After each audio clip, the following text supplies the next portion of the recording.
Oops! Pray muna tayo. In the name of the Father, the Son, the Holy Spirit. Amen. Panginoon, maraming salamat na naman po sa buhay ng pinagkaloob mo sa amin.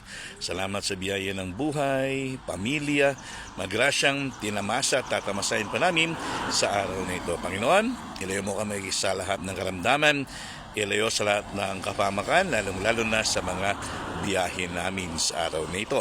Panginoon, hipuin mo mga kapatid naming mga may sakit, may mga karamdaman. Pabalakin mo na sila sa paglilingkod sa iyo upang sa gayon may padamanan nila ang kanilang pagmamahal sa iyo. Panginoon, pinagdarasilin din namin ang mga kapatid naming mga OFW, mga nasa ibang bansa na lagi mo silang protektahan. Ilayo sila ng kapahamakan, bigyan ng maganda kalusugan upang may pagpatuloy nila ang kanilang paninilbihan sa pamamagitan ng kanilang trabaho para sa kanilang pamilya. Bigyan mo sila ng lakas ng loob lagi pang sa gayon maramdaman nilang kasama mo sila sa lahat ng pagkakataon.